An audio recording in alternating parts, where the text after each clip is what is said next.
Hello, it's Renee here, and welcome to the It's In You podcast.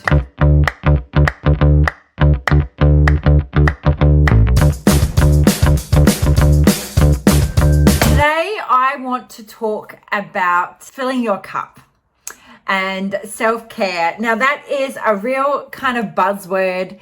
I'm sure you've heard it so many times about self-care, but as a busy mum, can be really hard to start to put yourself first. I come across mums every day who are struggling, who are finding that they're exhausted, they are, just flat. They don't have energy to do anything. They feel like they're just drained. They feel like they are overwhelmed and stressed, and maybe they think this is just how they have to be. And I know how it feels because I have been that way myself. I have worked really hard to fix it, and now I have kind of a real groove of how to make sure that I am prioritizing myself. I also think as a society, we've kind of taught ourselves, or we've been taught that, we've got to do everything for our kids. And I see so many mums feel guilty if they exercise or they do anything like that for themselves because, they should be doing everything for their children, or that they feel they put all their things for their kids first and don't do anything for themselves.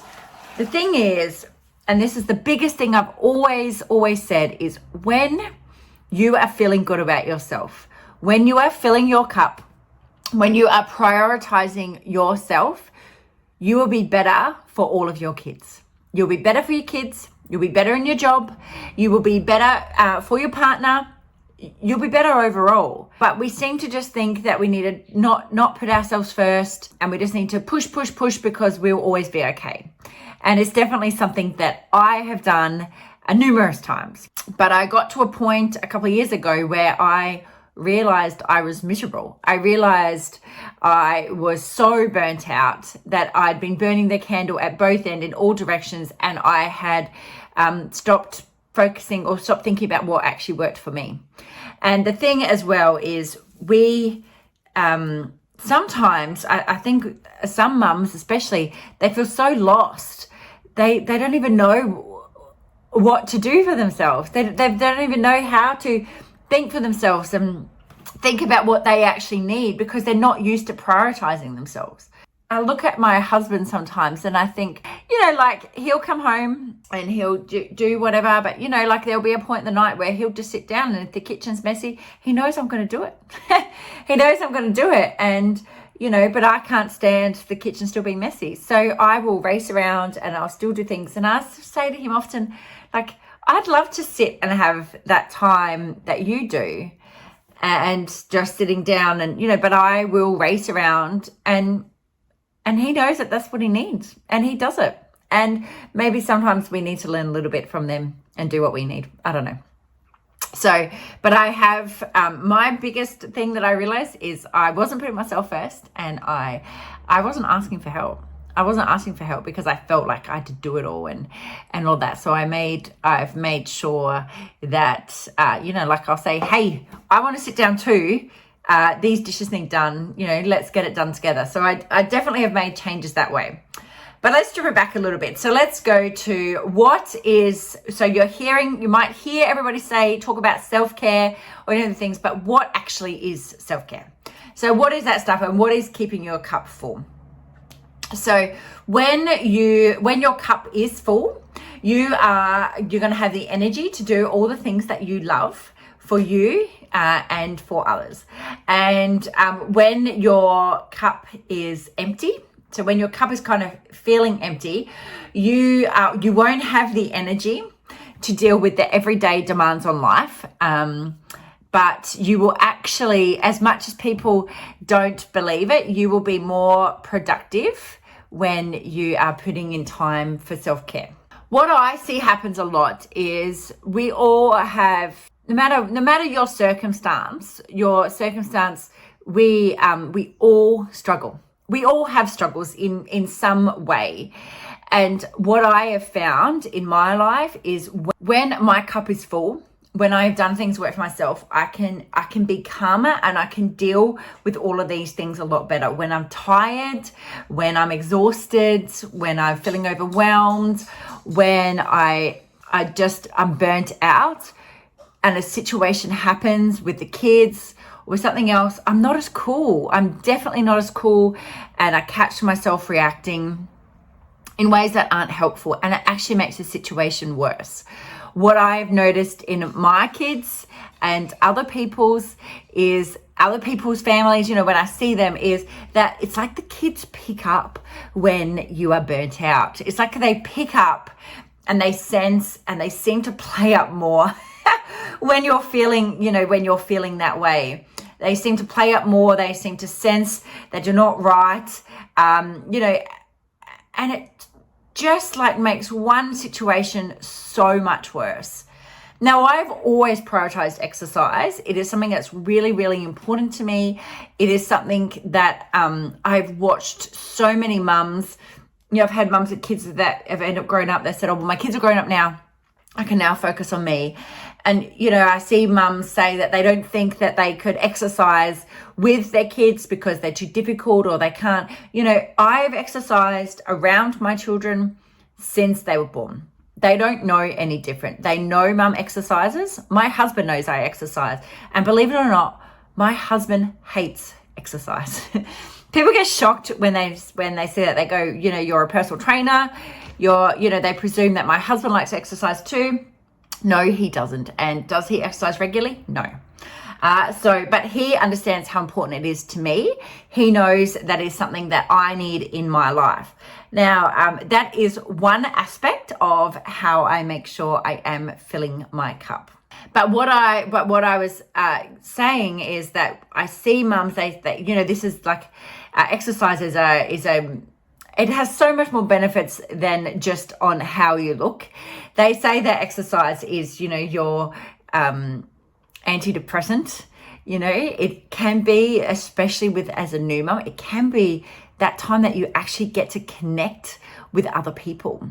It's a really, really important part of life, and let alone of weight loss or, muscle gain or being, but the thing is as well is exercising is the thing that's going to prolong your life. It is the thing that's going to help you get up and down out of the chair when you get older. It is the thing that you're going to be able to stop yourself from falling because you are strong. It is the thing that can, prevent lifestyle diseases. So why should we not be prioritizing this? I don't know. But if you do it around your kids, they know no different. And the other thing is they want to join in, they want to do the same. And I just think it's an amazing message to be sending to people. So I totally got sidetracked there about exercise because, but understanding that I need to understand that, we have these excuses that we feel it's too hard to do, but there is always a way that you can make it work under your circumstances and in your lifestyle, what's going to work for you. When we're finding ourselves in a constant state of overwhelm, we're feeling stressed, fatigue, your emotional cup tends to be empty. And when our emotional energy is kind of what the thing that's going to propel you through the day. And it enables you to have meaningful relationships with others. It drives your intuition, your creativity, how can I miss that word, and your compassion. Our emotional cup is kind of what we take from when we want to come to a place of rest and peace so we can recharge. When that emotional cup is feeling empty, you might feel stressed, anxious, restless, resentful, and you might feel that you are being pulled in so many different directions that it's just overwhelming. Now, luckily, there are some really small changes that you can start to make to throughout your week to start to refill your cup and make sure that it is filled up. When we are keeping this cup full, you, like I said, everything else seems to fall into place easier. I know myself, we have just had school holidays and I couldn't do as many activities as what I could. I would be going to yoga and that during the day, but because the kids were home, I had to miss those things. So I recognized that, some of the things that I normally use to help fill my cup, I wasn't able to do. And I noticed that I was getting a bit grumpy. I was getting a bit snappy. And, so I was recognizing that I wasn't acting how I would like to act with my kids. And, so I thought, oh, okay, I need to look at how I can fix this. Tried to go during the day, but I looked at changing and I went to some nighttime classes because I knew that I needed that bit for myself. The thing is with filling this cup, number one is recognizing, is your cup full or is it empty? When we start to recognize that, if it's full, that's great, but we've got to keep it full, all right? So if you have something in place that you keep making sure that you're prioritizing the things that keep your cup full, then we need to make sure we keep that up. What I see happen a lot is people get to this point, they go, oh, I'm all good now. And then they drop that self-care kind of things. And the thing is, we need to maintain this stuff when we're good so we don't drop down as low as what, I've seen people drop down. If your cup is empty, the first step is recognizing that it is empty. Recognizing that it is empty. And then we're going to start to think, what can you do to fill it up? Okay.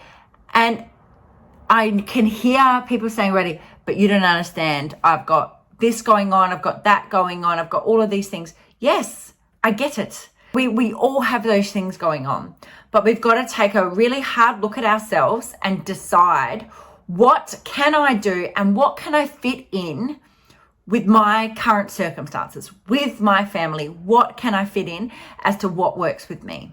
And this is exactly what I had to do a couple of years ago when I realized that I wasn't filling my cup and that I was drained. I was totally burnt out and totally drained. And I wasn't being the mum I wanted to be. I wasn't being the wife I wanted to be. I wasn't being the true person to myself. And I had to really, really work out why I wasn't doing this and how I could make some changes that suited me. And, we had to have this little ping pong match in your head that you would have saying, I shouldn't do that. Oh, just don't. And I still have to talk to myself and remind myself, no, this is what you need for you. This is what you need to do for you and put that into place. So lots of times when, so one of the things that I've done to make sure that I'm keeping my cup full, I have a studio in my house. So there's a studio in the back of my house and the classes are amazing and I love group fitness classes. It's what really, really lights me up. When I do a group class, I find it at my studio, I find it really hard to switch off. So I find it hard to switch off. So I can't really switch off. And if my kids are around, my kids often come and interrupt. And it's fine when I'm working out on my own, but if there's a chance that if there's a chance that I can get some alone time, then I want to use it.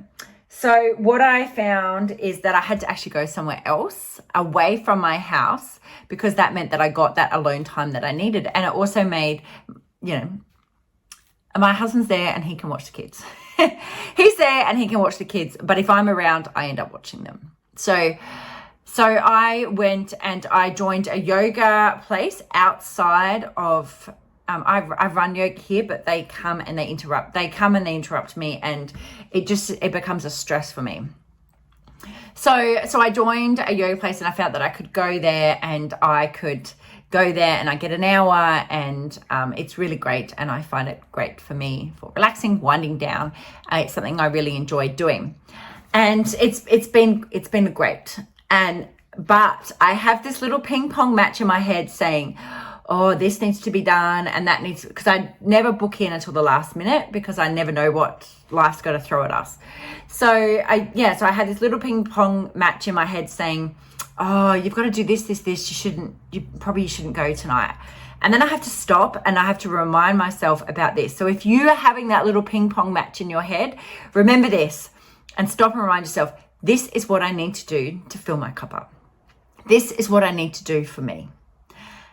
And that's it. That is what you need.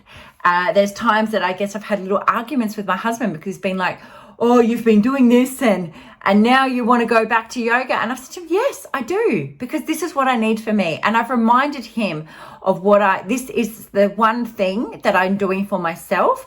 And I'm making that a non-negotiable. And I'm asking you to find something, maybe one thing, maybe two things, one thing at least that fills your cup, and make that your non-negotiable, and just work out how you can fit it in. And that's what I did. And it has been so good to do that. And I'm coming back after, I will say, that's just exactly what I needed. I needed that hour to myself. I needed, and especially when my kids were little, I didn't want to leave them. I didn't want anyone else to watch them, all of those things. So I really struggled to give myself time, and that's my fault. That's my fault for doing that. And I waited until I got totally burnt out and totally drained before I started prioritizing myself. So what I want you to do is to not get to that point. So what I want for you and what I want for everybody is to be the best version of yourself. And I know that's what you want for yourself too. So when we are feeling, at peace, we're feeling, happy, healthy, we can move through life a lot easier. So what are some things that you could do to start prioritizing yourself and filling your cup? So first thing is get some alone time. Whether it's, 5 minutes, 5 minutes, 10 minutes, schedule some intentional alone time. Running was that for me. I could go and run, and and that's something that, again, lots of things for me are exercise, but it doesn't have to be exercise for you. It can be reading a book, it can be, something, but running, is something that, it was just enjoying that time on my own, having time to think, but when we can have times to process our thoughts and our feelings and reflect on the day or what's going on, just zone out.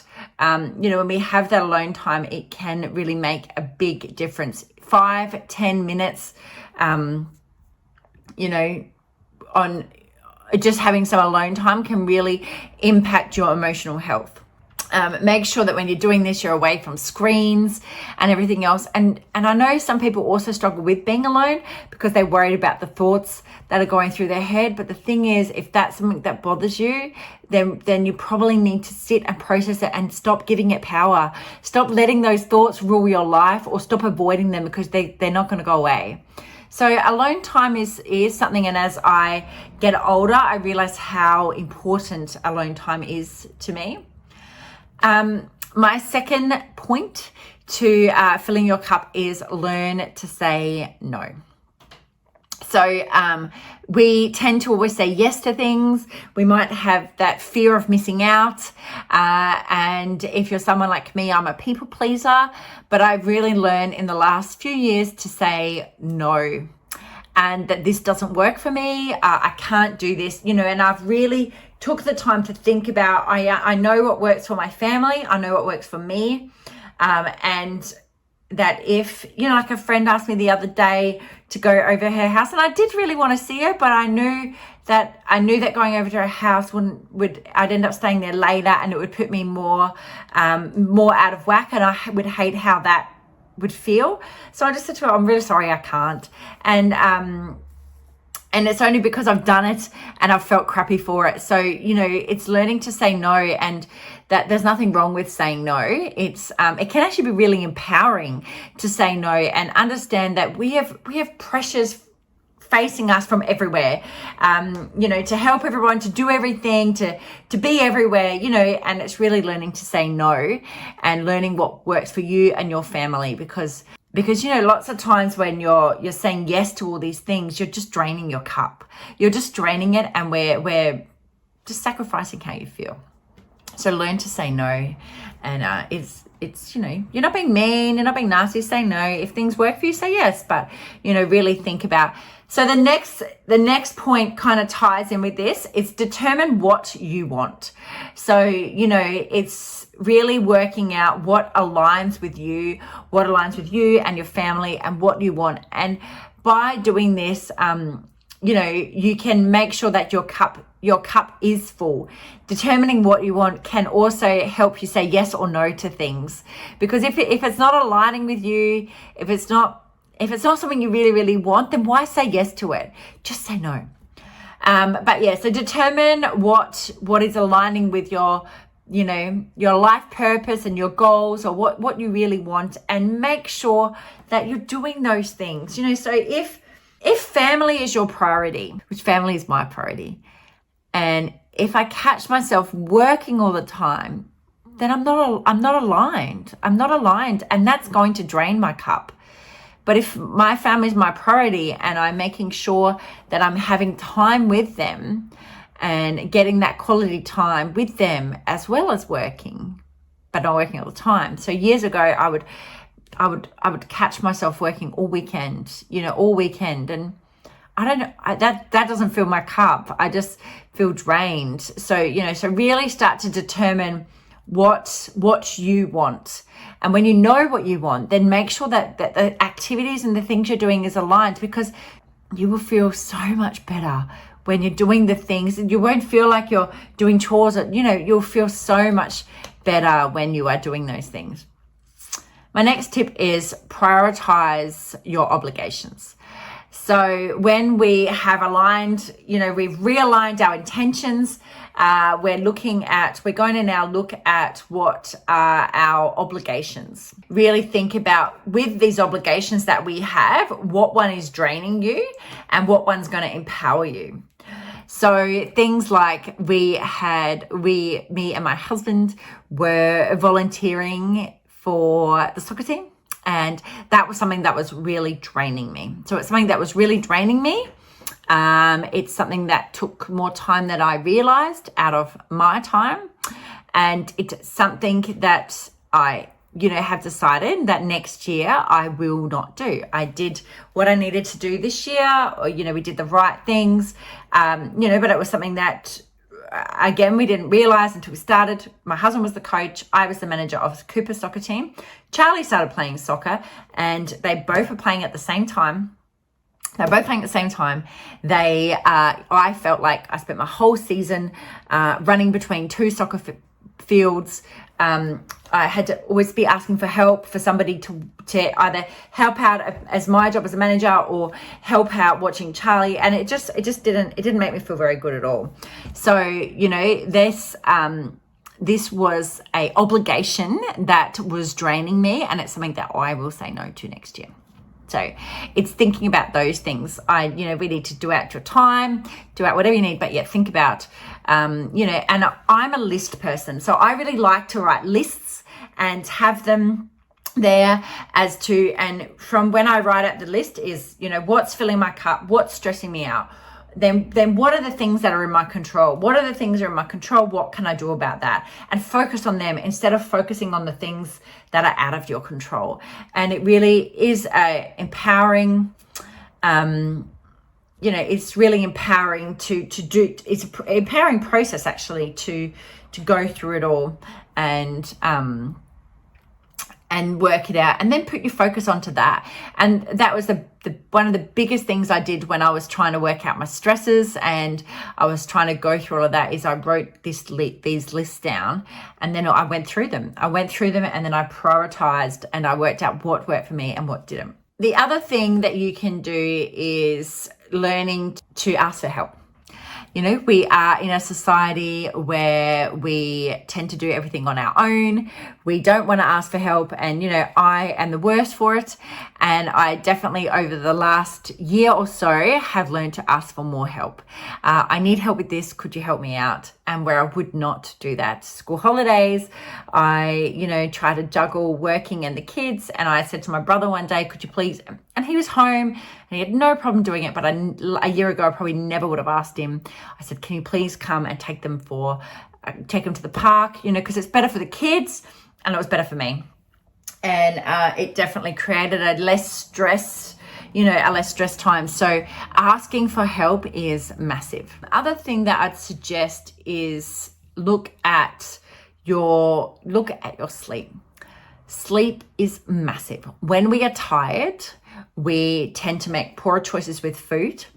We will always be more emotional. We tend to then react differently when you're tired. We had just over the weekend there, I had a really late night unexpectedly. And oh my God, did I struggle. I really, really struggled. I was reflecting during the day as to, because I'd had like 4 or so hours sleep, how I hardly wanted to move, how I just wanted to sit on the couch, I wanted whatever was quick and easy with food, and it's just not great. I just, and it is something that's why I really prioritize sleep. And, again, I like when these things happen because it's just another realization as to why, as to why I do the things I do, why I go to bed early. I really do need that sleep. So there's some tips that you can start looking as to what fills your cup. So I want you thinking of how, how you can start implementing them into your life. The other thing that I forgot to mention was you want to give yourself an outlet somehow. I really like journaling. I really like meditating. It is something that when I feel stressed, I enjoy getting it out of my head that way. When I find journaling stuff out helps. When I feel, took me a long time to be able to meditate. I'm sure you've heard me say before, it took me a long time to be able to meditate, but now that I still only do guided meditations, when I realized how much better they made me feel, I then was like, okay, this is why I'm prioritizing the meditations. So we want to think about what fills your cup. So again, if you're a list writer like me, my task for you is to start thinking about writing down what are the things that fill your cup. From there, I want you to write out what stresses you out. What are your stresses? And then write out what drains your cup. So then I want you to look at your 3 lists. Filling your cup list, what's your stresses, what drains your cup. From those 3 lists, I then want you to look at what's in your control. So out of those lists, what is in your control and what can you control at this current moment? What can you do something about? So if you're like, well, I have no time to exercise, I will say to you, you can find 10 minutes. You could do a video on YouTube, a free video on YouTube. You could go for a walk outside. For me, when I first was looking at this, I was telling myself this story that walking on the beach fills my cup massively. And going to the beach is something I really prioritize because I love it. It makes me happy. It just is just something. And I was telling myself this story that I couldn't go there. And I was telling myself over and over how I couldn't go there and I couldn't make it to the beach. But what I had to do is I then thought, no, I'm going to reframe this. How can I make it possible to get to the beach? And I was telling myself I had to get home to do work, and then I realized that when I started doing the things that I needed to fill my cup into my everyday life or my everyday week, the work got done easier because I wasn't so drained. And that's why I'm asking you, reframe how you think about things and just take some time to think, how can I fit this into my life? This is a big thing that we do in the Mind Over Muscle program. So if you are struggling with this, come and ask me for help because this is what I help you with. So that's what I want you to do. I want you to have those 3 lists, things that drain your cup, things that fill your cup, and things that stress you out. And then we're working out what's in our control, what's not in our control. And then we're going to focus on the things that we can control, not on the things that we can't. And then you're going to start to look at how you can start putting this into your life. So then we are keeping that cup full. And like I said, it is really, really important to keep to do this when we're feeling good. So don't just do this when you're feeling bad. We've got to maintain it. So it has to be something that you can stick to for life. And that is the key. It is something you can stick to for life. So I try to make ways to get to the beach as often as I can because I know that fills my cup. And I really make it a priority. And I'll even say, I'm going to the beach this morning, I'm going for a walk, then I'm coming back, and then I'm ready to be with my family. You know, however it works within your lifestyle. So look at them, and then let's put those things out, and then let's see what you can work out from there.